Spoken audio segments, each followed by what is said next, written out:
सोचिए, एक ऐसी रात हो जब आसमान से रहमत का सैलाब उतर आए, जब जन्नत के दरवाजे खुल जाएं और जहन्नुम की आग ठंडी पड़ जाए। ये रात कोई आम रात नहीं, ये शबे बारात है, यानी मग़फ़रत और फैसले की रात। शाबानुल मुबारक की 15वीं रात, जिसे मुसलमान लैलतुल बरात कहते हैं। बरात का मतलब है आज़ादी, यानी गुनाहों से आज़ादी और जहन्नुम की आग से निजात। हज़रत आयशा सिद्दीक़ा रज़ी अल्लाहु अन्हा से रिवायत है कि रसूल अल्लाह सल्लल्लाहु अलैहि वसल्लम ने फरमाया, अल्लाह ताला शाबान की 15वीं रात आसमान दुनिया पर नुज़ूल फरमाता है और कबीला बनु क़ल्ब की बकरियों के बालों से भी ज़्यादा लोगों को जहन्नम से आज़ाद कर देता है। बनु क़ल्ब अरब का वो कबीला था जिनके पास लाखों की तादाद में भेड़ बकरियां थीं। उनके बालों की गिनती नामुमकिन थी।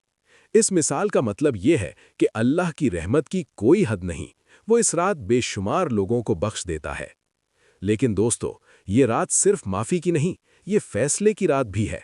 इस रात आने वाले साल के लिए ज़िंदगी और मौत के फैसले लिखे जाते हैं। मौत की एक नई लिस्ट तैयार होती है और मलकुल मौत को दे दी जाती है। ज़रा सोचिए, एक शख्स दुनिया में शादी की तैयारी कर रहा है, नया घर बना रहा है, बिजनेस बढ़ा रहा है, मगर उसे खबर नहीं कि आसमान पर उसका नाम मुर्दों की लिस्ट में लिखा जा चुका है। हदीस में आता है कि एक शाबान से दूसरे शाबान तक लोगों की जिंदगी की मियाद लिख दी जाती है। सिर्फ मौत नहीं, आपका रिज्क, आपकी सेहत, आपका नसीब, सब कुछ इस रात डिसाइड होता है। लेकिन खबरदार, कुछ बदनसीब लोग ऐसे भी हैं जो इस रहमत भरी रात में भी महरूम रह जाते हैं। नबी करीम सल्लल्लाहु अलैहि वसल्लम ने फरमाया, अल्लाह सबको बख्श देता है सिवाय चंद लोगों के। पहला, मुशरिक, जो अल्लाह के साथ किसी को शरीक ठहराए। दूसरा, कीना रखने वाला, जिसके दिल में अपने मुसलमान भाई के लिए नफरत हो। अगर आपने किसी से बोलचाल बंद कर रखी है तो आज ही माफ़ी मांग ले। तीसरा, कातिल, जिसने नाहक किसी की जान ली हो। और चौथा, वालिदैन का नाफरमान और शराब का आदी। अगर ये लोग सच्ची तौबा ना करें तो इनकी बख्शिश इस रात भी नहीं होती। आइए अब चलते हैं मदीना की उस खामोश रात में, जहां एक अजीम वाक़या पेश आया। रात का वक्त था। हज़रत आयशा रज़ी अल्लाहु अन्हा की आंख खुलती है। वो देखती हैं कि नबी सल्लल्लाहु अलैहि वसल्लम बिस्तर पर नहीं है। वो परेशान हो गईं। उन्हें लगा शायद हुजूर सल्लल्लाहु अलैहि वसल्लम किसी और ज़ौजा के पास गए हैं। वो तलाश में निकलीं। मदीना की गलियां खामोश थीं। चलते चलते वो जन्नतुल बकी पहुंच गईं। वहां उन्होंने क्या देखा? सरकारे दो आलम सल्लल्लाहु अलैहि वसल्लम खड़े हैं। चेहरा मुबारक आसमान की तरफ है, हाथ दुआ के लिए उठे हैं और आंखों से आंसू बह रहे हैं।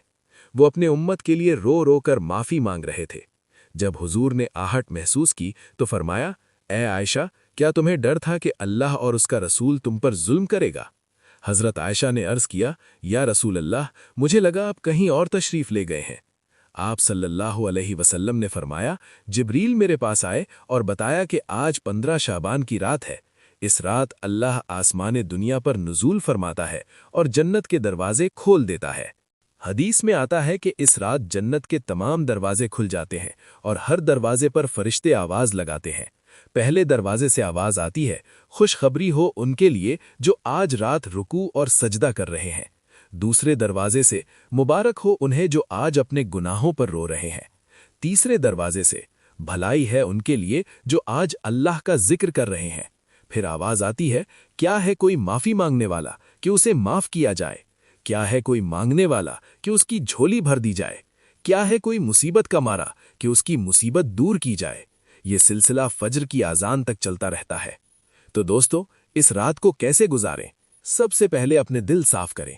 अगर किसी रिश्तेदार या दोस्त से नाराज़गी है तो पहल करके माफ़ी मांग लें, क्योंकि कीना दुआओं को रोक देता है।